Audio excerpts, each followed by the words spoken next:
Hi everyone, this is Congresswoman Mikie Sherrill.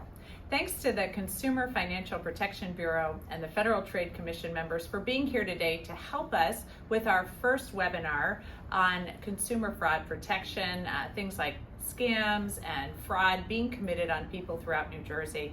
There are people with AI and deepfakes that are really trying to swindle a lot of people, especially our seniors. So today we're going to go over some ways you can protect yourself and answer any questions. So thanks so much for joining us, and I really appreciate it.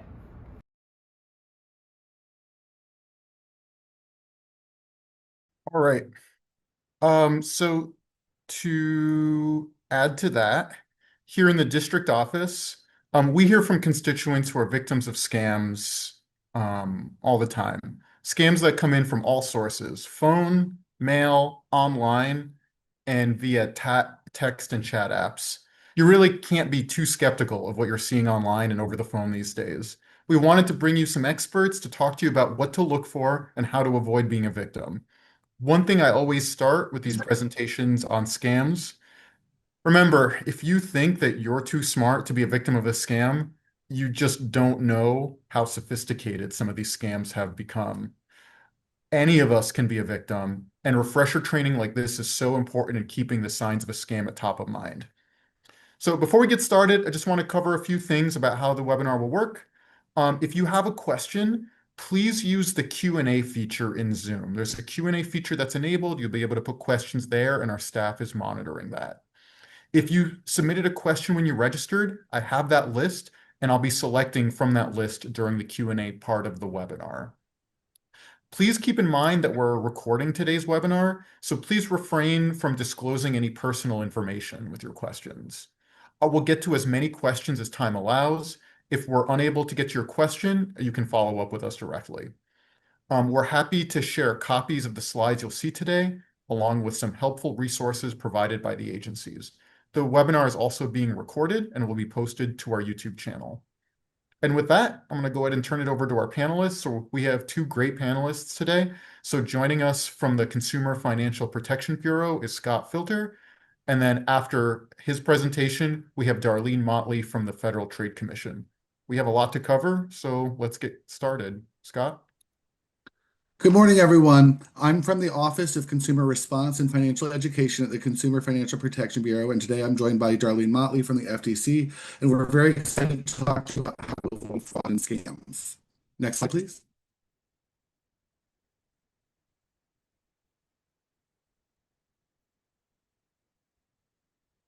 Before I jump into the content, I just want to give a brief disclaimer that while this presentation is being made by a CFPB representative on behalf of the Bureau, it does not actually constitute a legal interpretation or guidance or advice from the CFPB, and any opinions I take are my own. Next slide, please. Before we jump into the types of fraud and scams that you might see, I want to do a brief overview of how to submit a complaint to the CFPB in case that need to arise for you. Next slide, please. This is our main website, consumerfinance.gov. Most of the complaints that we receive are submitted electronically through us. And Yes, Scott, your sound is coming in a little garbled. I just wanted to, I don't know if you have a better connection. Okay. Let me try talking louder and slower and see if that helps. Does that help, Willie? Yes, so far better. Great. Thank you. Up in the upper right corner of this website, consumerfinance.gov, is a submit a complaint button. From there, you can send electronically to us your complaint. If you have an issue with that, you can also call us at 855-411-2372, and someone will take the transcription of your complaint to us. We do receive over 2 million complaints a year, and more than 98% of them come electronically. Next slide, please. These are the types of complaints that the CFPB accepts. Generally, everything that we handle involves either financial services as a product or as a company. So we handle things like checking and savings accounts, credit cards, various types of loans, mortgages, and credit reporting agencies.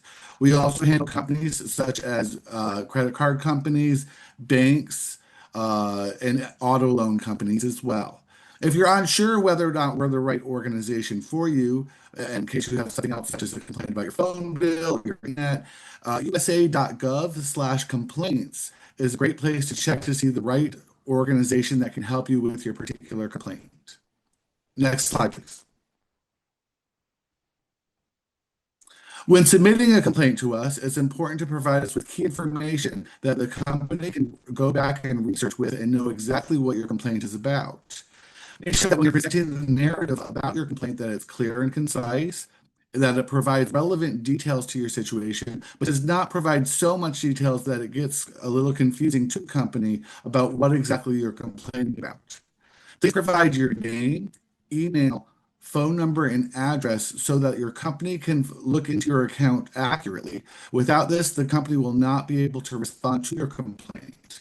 What we do not need is certain PII, such as your social security number or certain account numbers. So please do not necessarily include that information, but just your name, email, phone number, and address will be fine. Also, it's important to identify exactly what company you are complaining about so that we can accurately route it to that company for their response. Next slide, please. This is a brief understanding about how our process works. Once you submit to us, within a day, it's in our system and we've routed it to your company that you've requested it to be routed to. They generally receive 15 days to provide a preliminary response. If they need additional time, they'll indicate it within that 15 days, and then they can have up to 60 days to respond to you.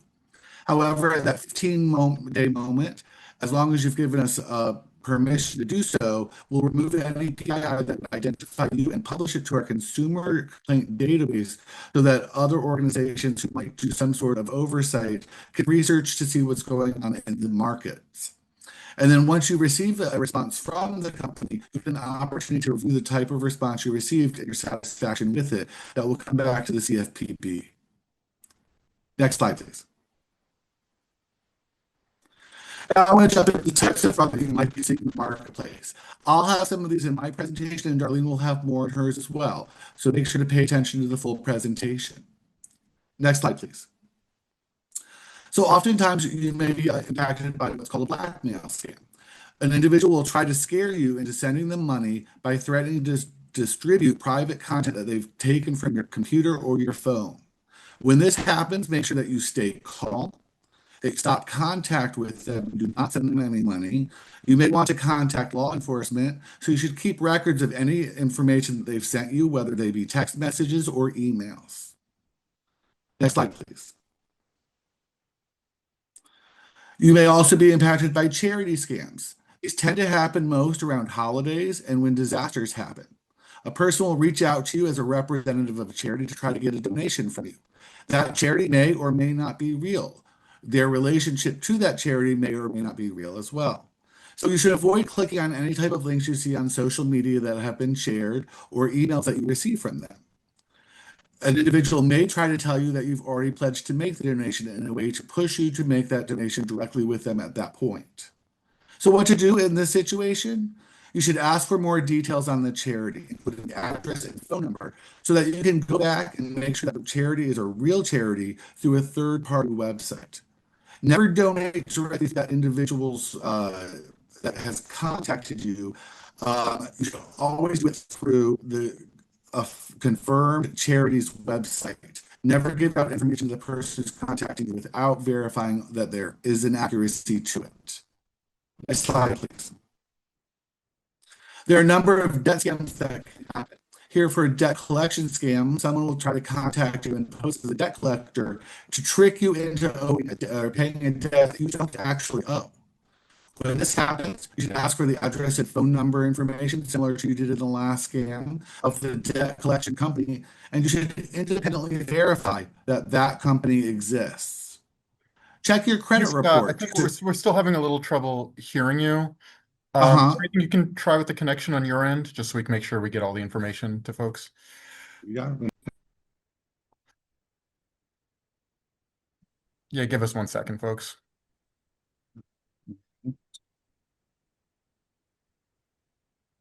All right, I tried that. Did that work better? Yeah, it It's sounds not. a little clearer. If let's see. not, let me try going off of video to see if that assists Okay, with great, connection issues. great. All right. Again, here, do not make any payment over the phone, no matter what their threats of legal action are. In similar debt collection, an individual may try to contact you to claim to renegotiate or settle your debts.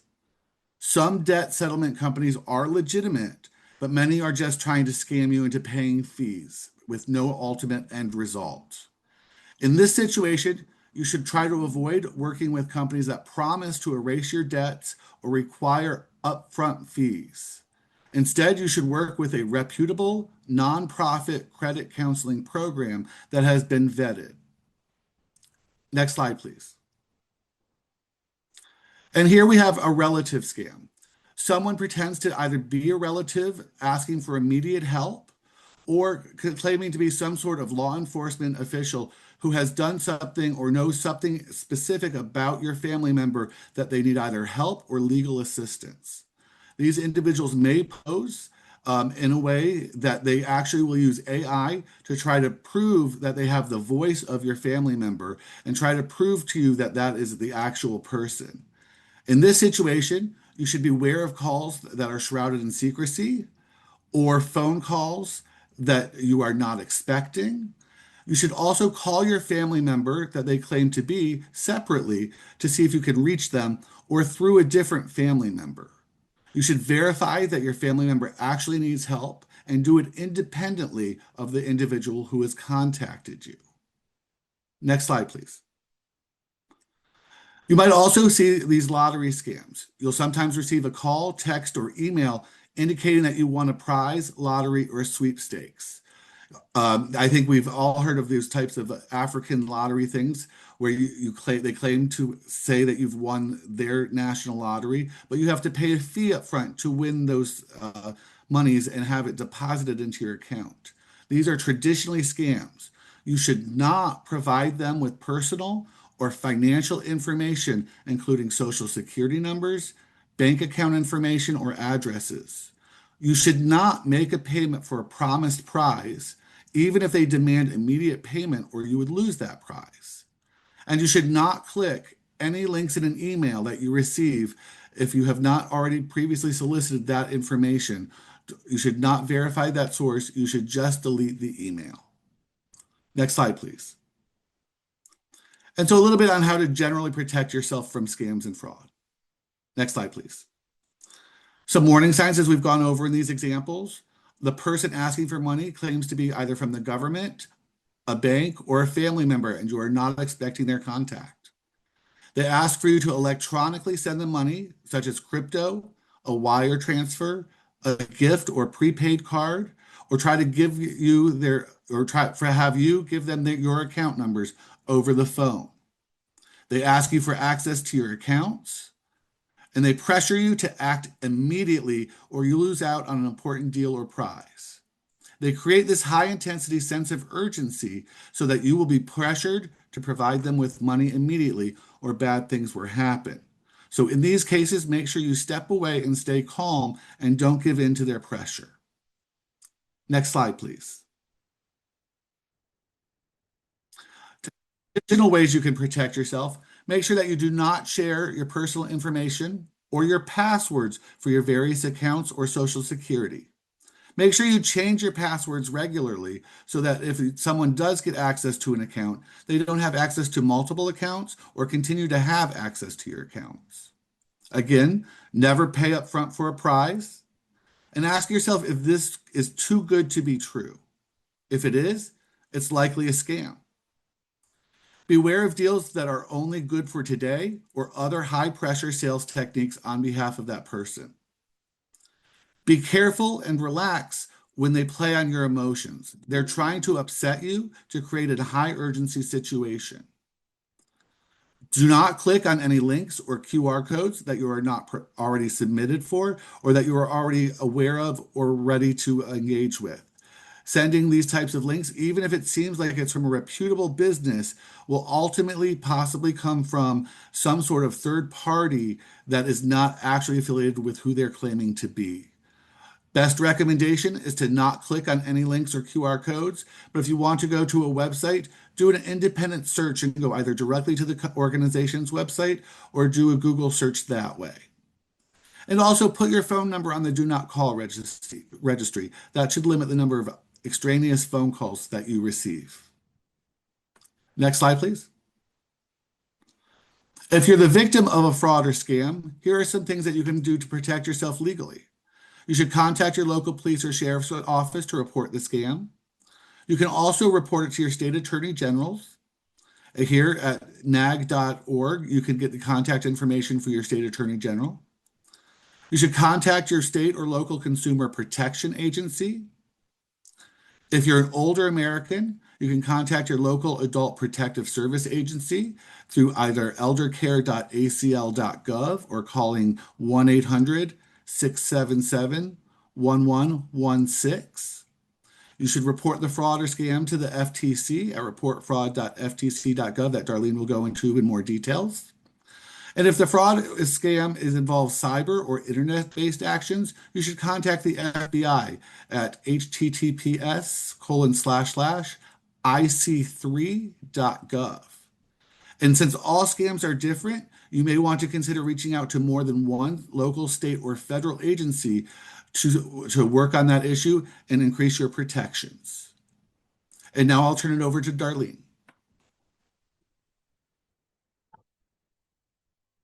Good morning, everyone. I'm excited to speak with you today. Please note that my remarks today are my own and not those of the Federal Trade Commission or any commissioner. My name is Darlene Motley, as Scott said, and I'm an attorney with the FTC in the Northeast Regional Office, which is based in New York City. So who is the FTC? The FTC is the nation's consumer protection agency. It employs about 1,200 people in DC and 8 offices around the country. Our job is to protect people from scams and identity theft. And we do this in several ways. Through enforcement, the FTC does investigations, sues companies and people that break the law, and tries to get money back to people whenever possible. Through education and outreach, the FTC tells people about their rights and businesses about their responsibilities. The FTC also takes fraud reports on our Consumer Sentinel Network database and shares them with other law enforcement agencies. Sharing information about fraud reports helps the FTC amplify its messages and reach a broader audience in the communities we serve. By the end of this session, you will know why the FTC collects data on scams and identity theft and how the FTC uses that data, the types of scams that you should be aware of and how to spot and avoid them, how to prevent identity theft, and what resources are available to help you recover should you or someone become a victim. And finally, at the end of my presentation, as everyone said, Scott and I will answer questions that you have. Let's start with what we know about scams based on FTC data. When people report fraud or other bad business practices to the FTC, that information goes to the Consumer Sentinel Network database. The database also includes reports people filed with other federal and state agencies, the Better Business Bureau, and other contributors. Consumer Sentinel is based on the premise that sharing information can make law enforcement even more effective. The data in Consumer Sentinel helps the FTC look for enforcement targets, track surges and scams, and know what scams to alert people about through consumer education and outreach. Every year, in early March, the FTC releases its Consumer Sentinel Network data book for the previous year. In 2024, there were 6.5 million consumers reports nationwide. Of those reports, 2.6 million reports concern fraud. So this is a very, very important area. There were about 12.8 billion in total reported fraud losses, and the median individual loss was $499. Fraud affects every generation differently. And so although younger people reported losing more money more often than older people, when people aged 70 and older had a loss, the median loss was much higher.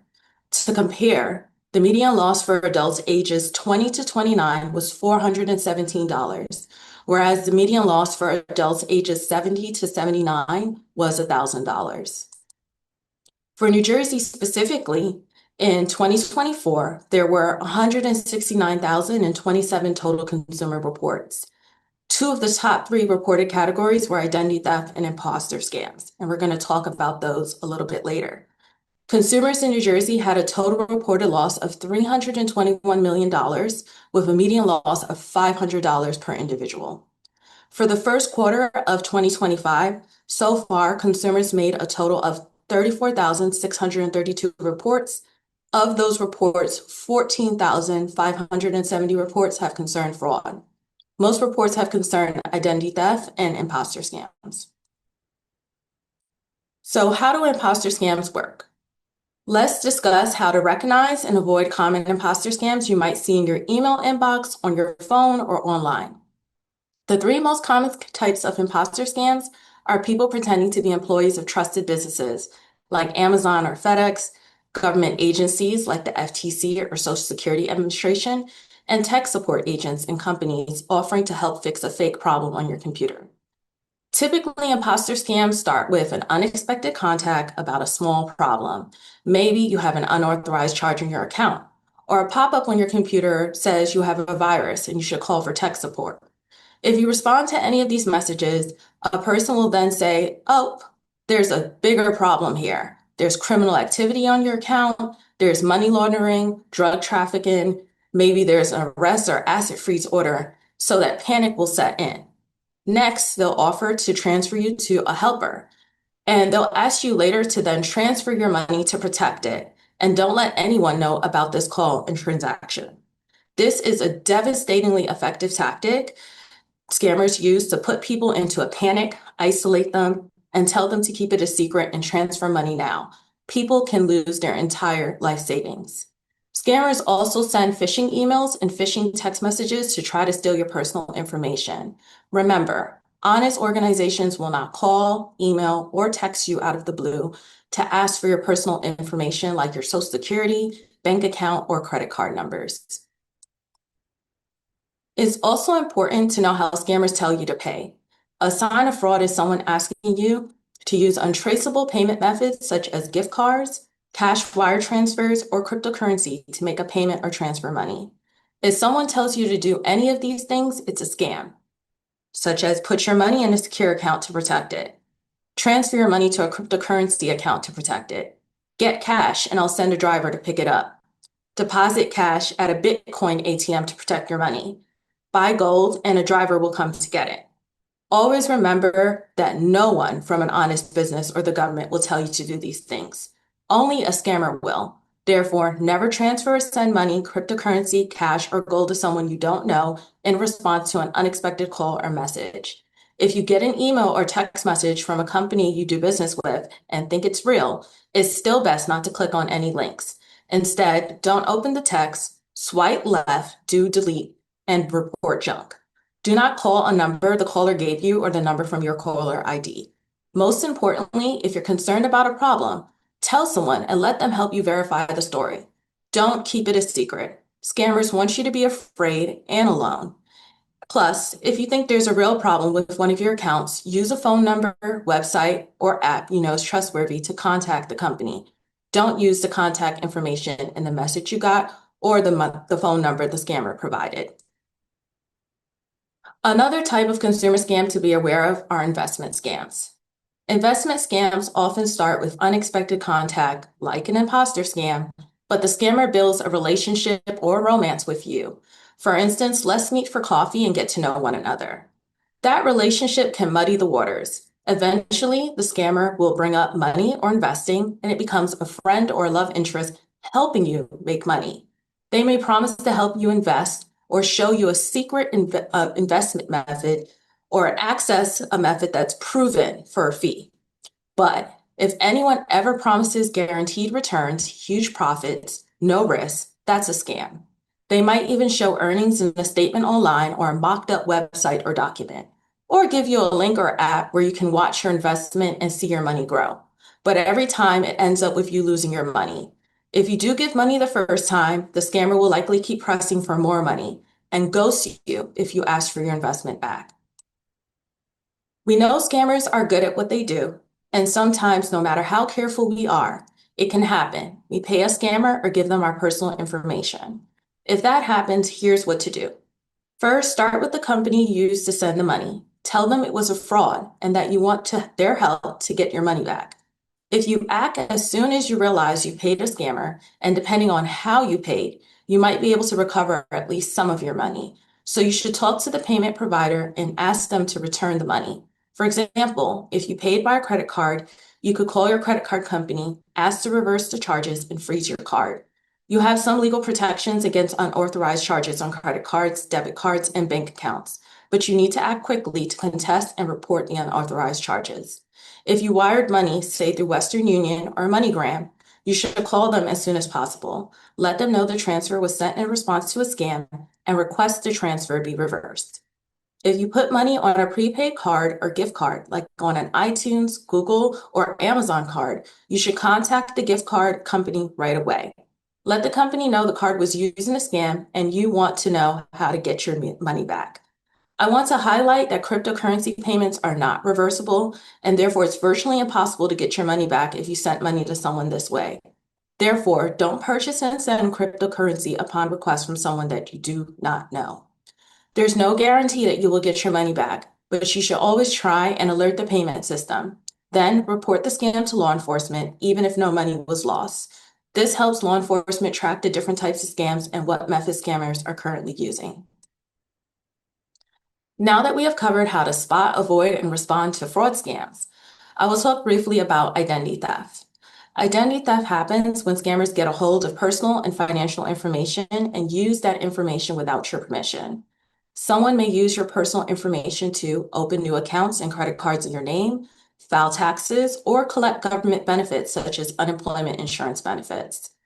Signs to look for to indicate that someone may have access to your personal or financial information are accounts or credit cards being opened in your name, charges for products you never purchased, a tax refund distributed to someone other than you, or a bill you used to receive being mailed to an unrecognizable mailing address or email. So it's important to review your bills, track what you owe, and know when they are due to ensure your bills and balances are accurate. Check your bank accounts regularly and confirm withdrawals are accurate. And check your credit report regularly to make sure that unfamiliar credit cards or other loans have not been opened in your name. To avoid and reduce your risk to identity theft, you should review your mail and limit who has access to it, especially your financial statements, and place a credit freeze on your credit. A credit freeze keeps people from getting into your report. While a freeze is in place, nobody can open a new credit account. Credit freezes can also help stop someone who stole your identity from continuing to misuse it. They're free to place and lift. To place one, contact each of the 3 credit bureaus, Experian, TransUnion, and Equifax. You should also protect documents that have your personal information, such as your Social Security number. Do not share your Social Security number with strangers or businesses that do not have a legitimate reason for needing such information. Make sure to store all your personal documents securely and shred documents before discarding. If you don't own a shredder, look for a local shredder in your community. You can also ask questions before you give out your Social Security number. If a business asks for your Social Security number, you can ask, "Why do you need my Social Security number? How will you protect my information? Or can I use different method to confirm my identity instead? For instance, can you use my name, date of birth, or just the last 4 digits of my Social Security number?" You can also protect your information from scammers online and on your phone by using strong passwords and 2-factor authentication for accounts that offer it. Multi-factor authentication makes it harder for scammers to log into your accounts if they do get your username and password and they also alert you to someone trying to access your account without your permission. Finally, it's important that you file your taxes as early as possible. This can prevent someone else from filing your taxes as their own. If you're worried that a scammer has your personal information, call the companies where you know fraud occurred by contacting their fraud departments. Ask them to close or freeze the accounts so no new charges can be made unless you agree. Then change your login passwords and PINs for your accounts. Place a fraud alert and get your credit reports. If you have a fraud alert on your account, a business will verify your identity before it opens a new credit account in your name. Fraud alerts last for a year but can be renewed. Federal law allows you to get a free copy of your credit report every 12 months from each of the 3 credit reporting companies. You can obtain a free credit report every year through annualcreditreport.com. You should review your credit report closely and make sure all information is accurate and up to date. And report identity theft to the FTC by visiting identitytheft.gov. This interactive site will help you get a personal recovery plan based on personal or financial information that was compromised that walks you through each recovery step. Update your plan and keep track of your recovery progress, and print pre-filled letters and forms to send to credit bureaus, businesses, and debt collectors. There's advice for more than 30 types of identity theft, and creating a report on the website automatically shares reports with other law enforcement agencies. It's always important to report fraud when it happens. Why is reporting so important? There's power in telling your story to anyone, but also to the FTC. Sharing your story is the best way for you and the person you talk with to avoid the scam in the future. Both experience and research tells us that talking about how to spot and avoid scams helps raise awareness and protect communities. At the beginning, we talked about the data. Reporting helps us collect data. Reporting helps the FTC and other law enforcement investigate scams and identity thieves, and helps the FTC know how to target its education and outreach. And these are examples of where you can report frauds and scams. The FTC resources can make reporting fraud simple. Our report fraud website is interactive and easy to use and will send the user useful information on possible next steps. You can also call to report fraud by calling 877-FTC-HELP. You can report fraud online or by phone in your preferred language. So let's review the key messages we covered today. You should freeze your credit whenever possible. Don't click links in unexpected texts or emails.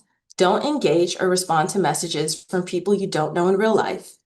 Don't pay or give money to someone you don't know in real life. Take your time to think through suspicious requests you receive and talk to someone if you have questions to figure out what may be happening, and report scams and identity theft.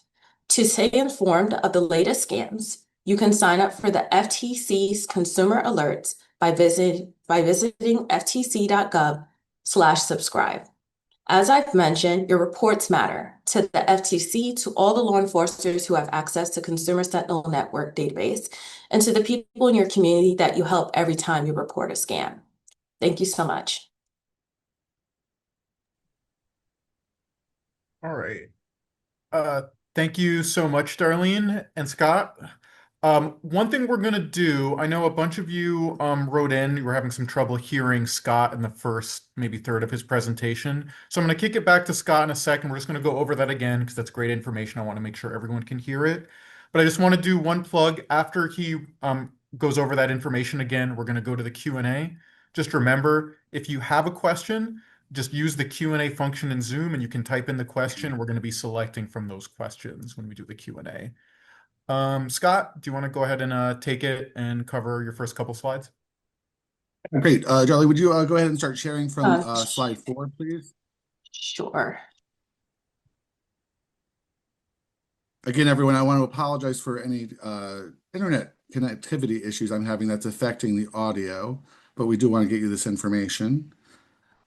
Again, the early part of the presentation was about the Consumer Financial Protection Bureau. Our mission is to protect consumers in relation to financial products and financial services. We receive more than 2 million complaints a year related to these topics. And we've been growing since our inception in 2014.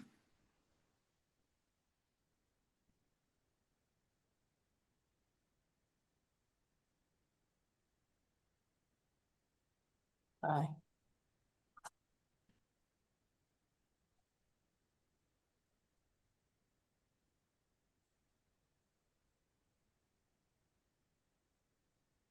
Okay. Great. But Darlene, you're in the presenter view if you want to. Yeah, in the presenter mode, Darlene. Oh, okay.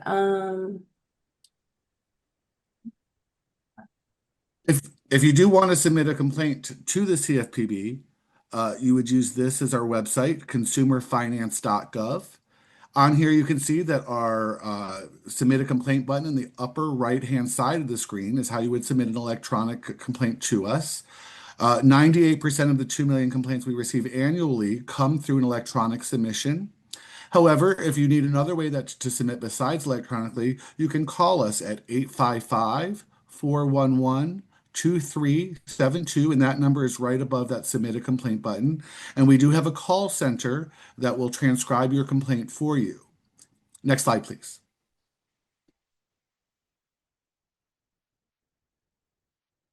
These are the types of complaints that the CFPB accepts. As I said earlier, it's all about financial products or financial services or financial service companies. So oftentimes we'll get complaints from credit card companies, about banks, about credit reporting agencies. We'll handle things like checkings and savings accounts, credit cards, debts, mortgages, payday loans, and auto loans. If you're unsure about exactly where to submit a complaint related to the type of complaint that you have, visiting usa.gov/complaints is a good way to find out if we're the right agency to handle it or if there's someone else that you should look at. Next slide, please. When submitting a complaint to the CFPB, it's important to provide us key facts about the problem. Be clear and concise about what that problem is. Attach any relevant documents, but only include the most important dates, amounts, and communications for the company. It's important to give the company enough information that they understand what they're investigating and responding to without providing them with too much information that might confuse them. Also, please provide your name, your email, phone number, and address.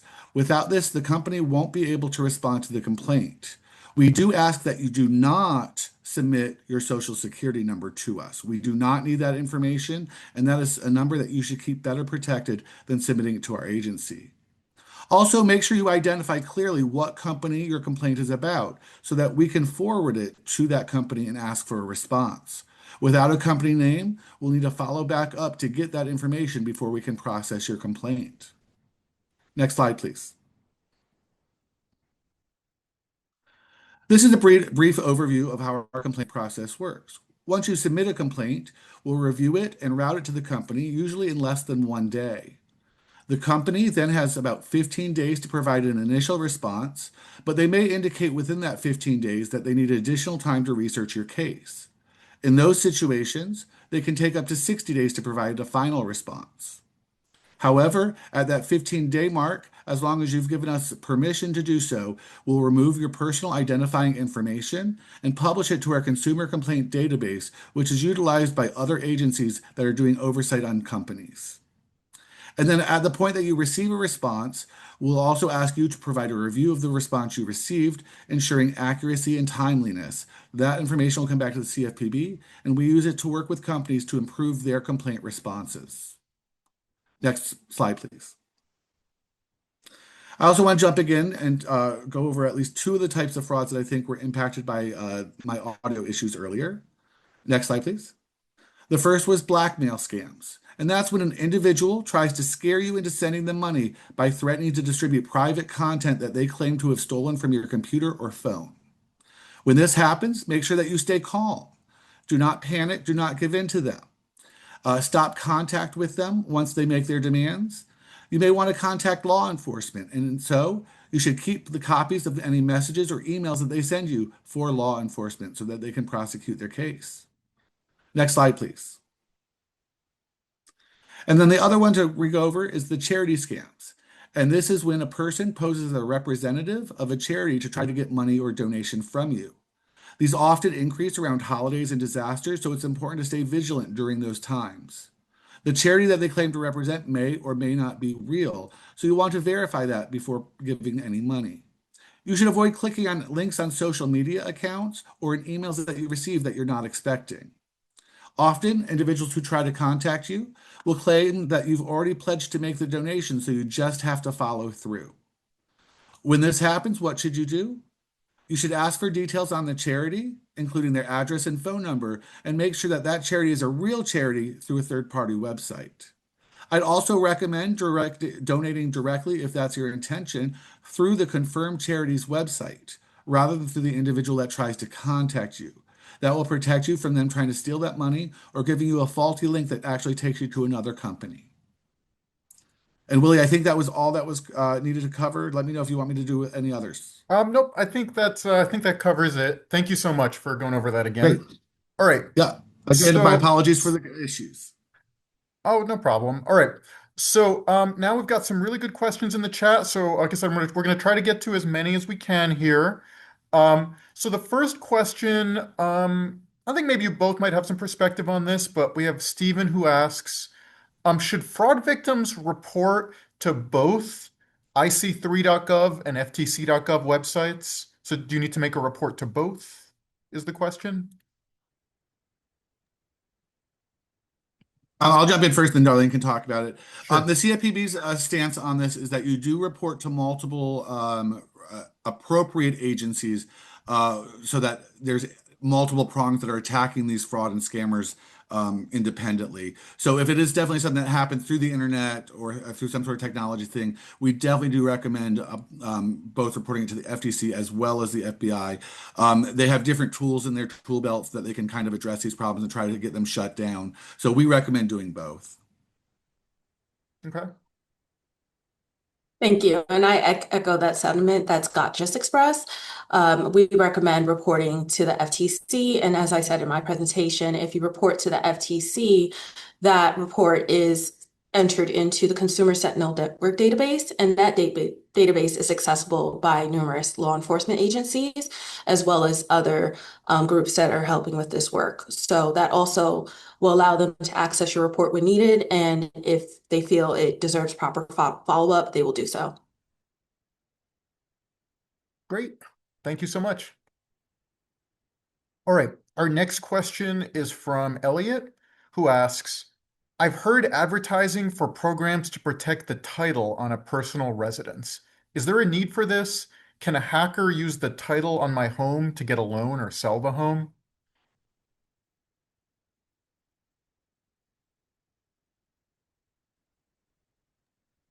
So I can jump in here. Sure. So there are some companies right now which are engaging in title scams. Some of these companies are not legitimate. So if they're asking you to pay a fee to protect your title, that's not necessary. Depending on your area of residence, you might be able to sign up for a title alert through your own county. So it's best to probably reach out to your Attorney General's office for information on what you can do to protect the title to your home. Great. Scott, do you have any perspective on the title fraud question? No, I think Darlene covered it well. Cool. Thank you. All right. Next question I've got here is from Robert. Robert asks, I added my phone numbers to the Do Not Call registry over a year ago. Recently, I've been receiving unsolicited calls on my cell phone repeatedly. What steps should I take to get them to stop? And how can I make a claim for a monetary penalty from a company that continues to call me? And maybe we'll start with Darlene, since the Do Not Call registry, I think, is an FTC program.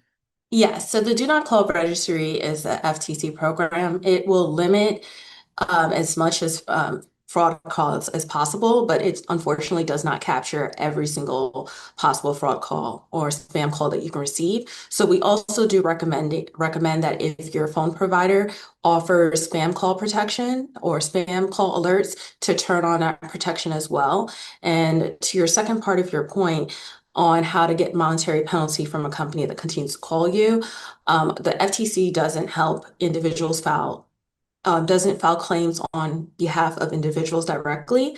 But if you do file a complaint with us that states that a particular company is repeatedly calling you, as I stated, those complaints are tracked. And if we do see a pattern with a particular company abusing fraud calls or making spam calls or unsolicited text messages, then that gives the potential that the FTC might further investigate that company.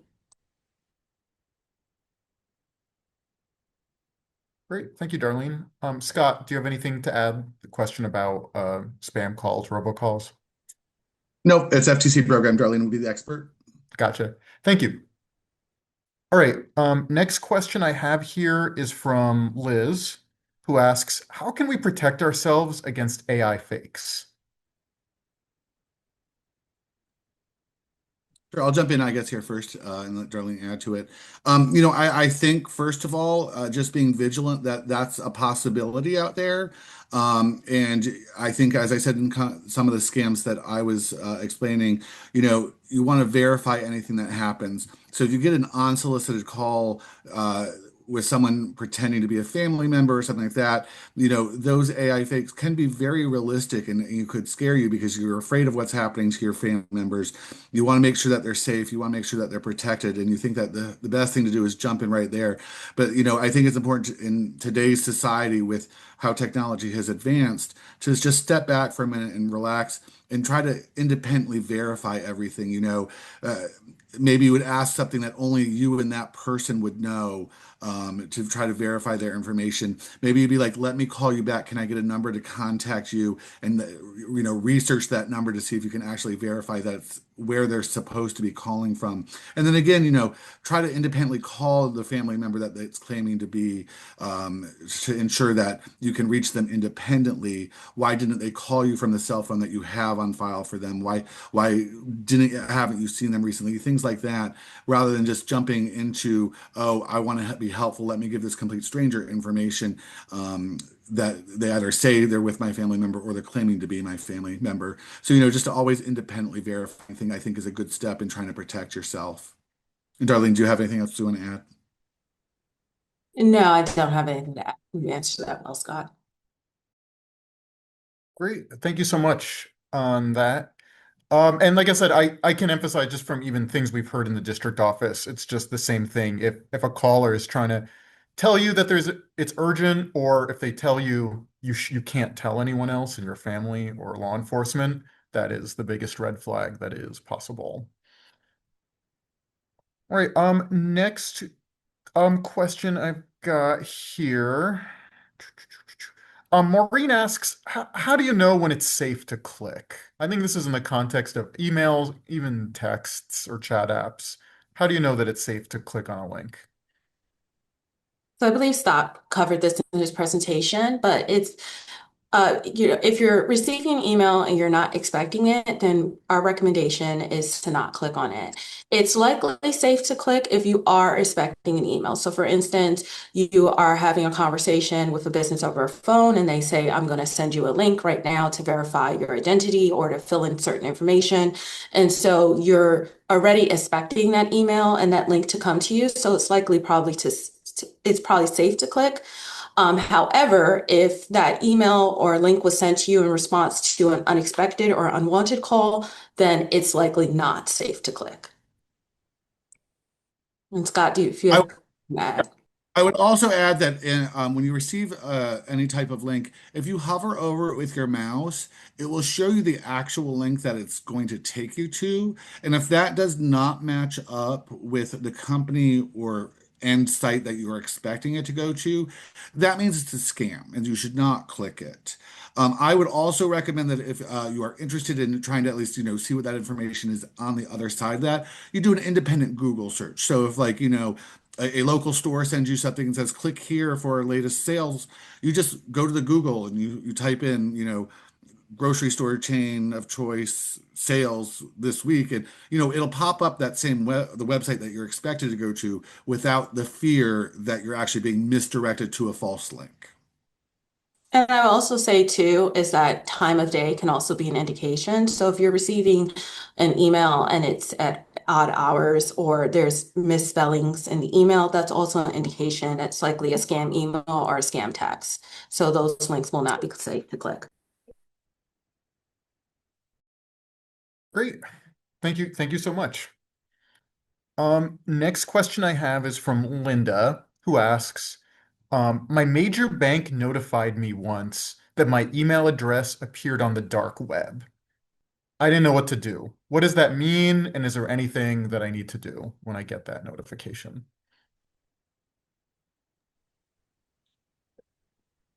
Often, excuse me.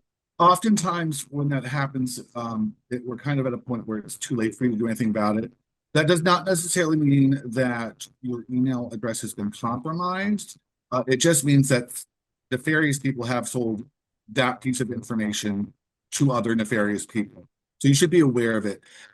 As I said in my presentation, you should regularly change your passwords to your various emails. And that would be a good indication, reminder that that's time for you to do that. Again, these are very difficult to decipher things. You don't use 1, 2, 3, 4, don't use like common words. In changing your passwords. But that's a good time to do it. I also recommend in general for your accounts, not using the same passwords for multiple accounts, but having an individual unique password for each one. That will make it harder for any type of bad thing to happen to you if one of your accounts should get hacked in the meantime. Darlene, would you like to add anything? No, I don't have anything to add to that. Great. Thank you for answering that question. Next question I have up here. Do you recommend, Valerie asks, do you recommend apps or websites that claim to remove online personal data? Like, are those reputable? Is that a good idea? Does that work?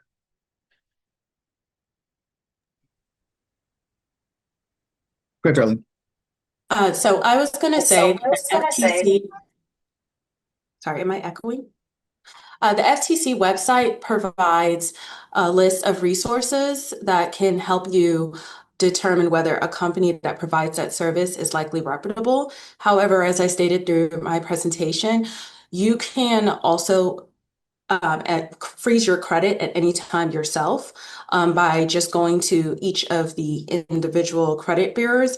And these freezes can stop people from opening credit accounts in your name or also stop a person from continuing to misuse your identity if it's already been compromised. In addition, if you do need to open a credit account, you can easily take the freeze off when necessary if you do need to open a loan or purchase a new item and you're expecting to use your credit. So it's not really something that will hamper you if you do elect to put a freeze. And we do recommend that is the best way for people to protect their credit and to protect their identities. So, worry about the promises that these companies are making. They're most likely asking you for a fee. So I think this is similar to a debt settlement scam where they're making promises that they can't really follow through on. So I would follow what Darlene recommended, but make sure that you're not paying these companies until you independently verify that A, they're a legitimate company, that there's at least a forum that you can check that they followed through on their promises to other customers and to see what types of reports of fraud the company has already received. Oftentimes, Better Business Bureau, things like that, are doing even just a Google search or a Google review of the business will give you a response from other customers who either felt that they received good service or bad service. And you should take that all into consideration before signing up for their service product or giving them any type of financial information. Great. Thank you both. And I think we have time for one last question here. So the last question here, we have someone who says they were the victim of a $700,000 scam loss that started in February and ended in April. Is it too late to report it to the FTC or other agencies? I would still report the loss to the FTC and report whatever information you have about the loss, the company, the dates, and definitely share that with us. It may be depending on the way that you paid or transferred the money, it may be impossible at this point for you to recover any of the money. However, if you do report the issue, you can also ask for additional help through the FTC's website to see if there's anything you can do to try and recover your loss or work with the companies that you may have made payment through to do so. To add on, in that situation, it's unlikely that the CFPB complaint process will provide you with positive resolution to that particular issue, since it is so long ago. But the other avenues that I provided on that one slide, such as contacting your local law enforcement, your state attorney general, your state consumer protection agency, those are other avenues as well that I'd recommend you pursuing. If these people are acting in poorly and irreputably, then there are other laws that the CFPB may not itself be handling it, but there are other options for you available to do that maybe the FTC can't handle or I can't handle, but your state attorney general might be able to take case under some sort of state law as well. So there are other options I think that you should look at pursuing as well. Great. Thank you so much.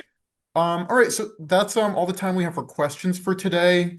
Before we wrap up, I'll give you guys just a second if you have anything you want to close with. Scott, do you have any closing remarks? I would just say, be vigilant and be wary about what's out there. Never panic. And as long as you take time to reconsider what you're doing at that very moment, you'll be less likely to be taken advantage of in a fraud or scam.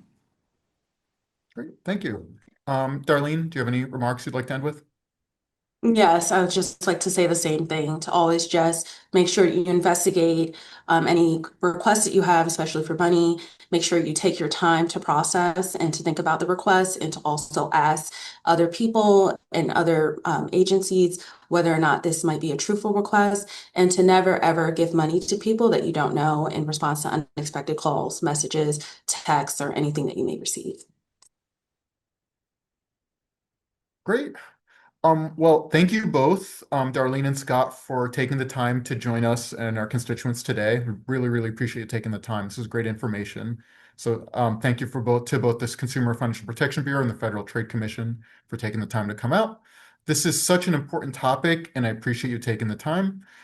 There are more resources available on their websites, so please check those out. And we are going to send out some information to everyone who registered following this.